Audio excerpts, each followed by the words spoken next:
April 14th, 1912. The Atlantic Ocean is a black mirror, terrifyingly calm and freezing. In the middle of this vast emptiness, the largest moving object ever built by human hands is slicing through the water at 22 knots. It is a floating palace of steel, glass, and opulence. They called it the Ship of Dreams. They called it Unsinkable. The public believed it, the passengers trusted it, and the captain staked his life on it. But out here in the dark, pride is a fragile thing. 2 miles beneath the surface, a mountain of ice is waiting, silent and immovable. The lookout sees it too late. The warning bell rings 3 times, a frantic echo in the night. The wheel is thrown hard to port. The engines scream and reverse.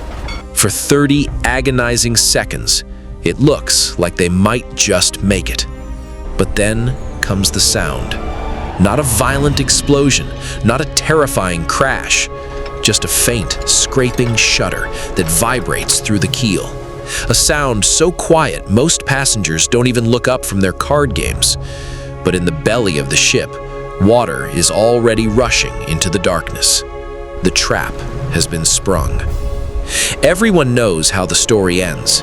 We know about the iceberg, the missing lifeboats, and the band that played until the very end. But the real tragedy of the Titanic isn't what happened on that starlit night in the North Atlantic. The real tragedy happened years earlier in a brightly lit drawing room in Belfast, Northern Ireland. It was born on the blue-printed pages of ambition, drawn by men who thought they could outsmart the ocean. They built a marvel, but they hid a secret within its ribs, a fatal miscalculation so profound that it doomed the ship long before it ever touched the water. This isn't just a story about a natural disaster. It is a forensic detective story about human error, corporate pressure, and the microscopic flaws that can bring down an empire. To understand the downfall, we have to look at the birth of the giant. In the early 1900s, the shipping world was locked in a brutal, high-stakes war for dominance. On one side was the Cunard Line, famous for building the fastest ships on the ocean. On the other was the White Star Line. White Star knew they couldn't beat Cunard in a drag race across the Atlantic, so they decided to change the game entirely. They would build ships that were larger, more luxurious, and safer than anything humanity had ever seen. The flagship of this new fleet would be the Titanic. Its designers, led by the brilliant Thomas Andrews, faced an unprecedented engineering challenge. How do you keep a 46,000-ton steel monster afloat if the worst happens? Their answer was a revolutionary safety system. The engineers divided the Titanic's hull into 16 separate compartments. If water breached the hull, heavy steel doors could be dropped instantly at the press of a button, sealing off the damaged areas. The math seemed flawless.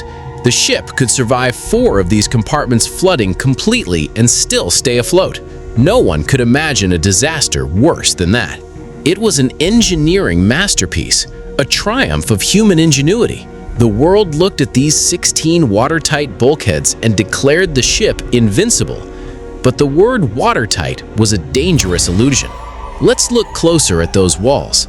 The bulkheads were designed to keep water contained, but there was a catastrophic catch. They didn't go all the way up. To make room for the grand public spaces, the sprawling dining saloons, and the first-class cabins that wealthy passengers demanded, the designers made a fatal compromise. The bulkheads only extended a few feet above the waterline. They were like the dividers in an ice cube tray. If you fill one pocket with water, it stays there. But if the tray tilts, the water rises, spills over the top of the divider, and floods the next pocket, then the next, then the next. The engineers assumed that if the ship was damaged, it would settle evenly in the water.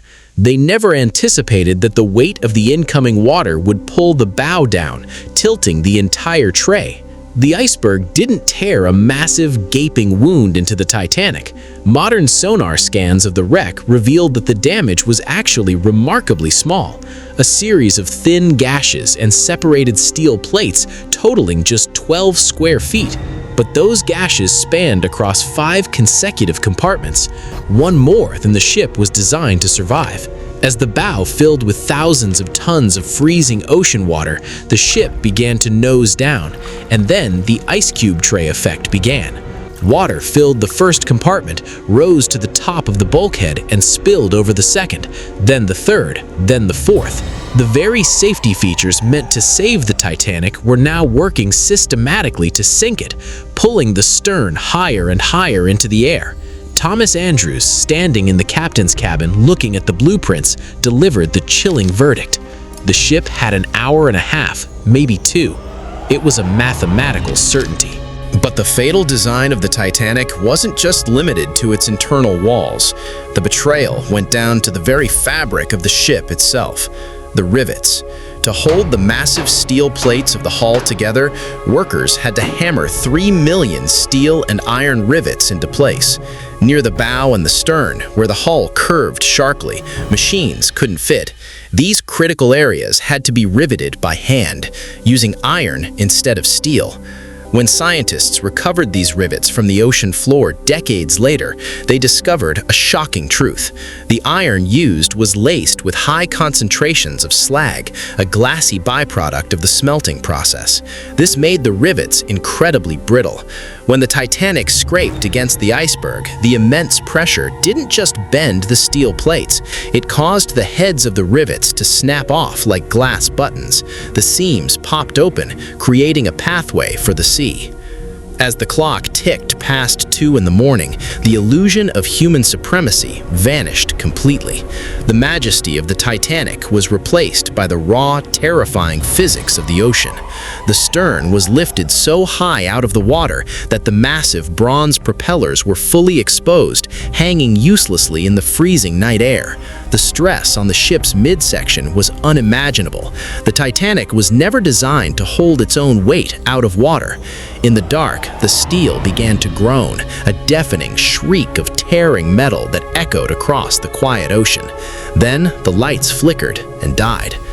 With a catastrophic roar, the ship of dreams snapped completely in half between the 3rd and 4th funnels. The bow, filled with water, plunged straight down into the abyss, accelerating like a dropped stone. The stern, momentarily freed, splashed back down onto the surface before filling with water, spinning violently and following its other half into the dark. In less than 3 hours, the greatest engineering achievement of the Edwardian era had been completely erased. We often look back at the Titanic as a tragedy caused by an act of God, an unpredictable encounter with a rogue piece of ice. But the truth is far more haunting. The iceberg merely exposed the hubris that had been hammered into the ship's hull from the very beginning. The tragedy of the Titanic was a chain reaction of compromises, where aesthetics beat out safety, where corporate pride overlooked basic physics, and where a string of microscopic flaws created a monumental disaster. It stands as a timeless reminder that when we build structures to defy nature, the smallest corners we cut are exactly where the ocean will break us.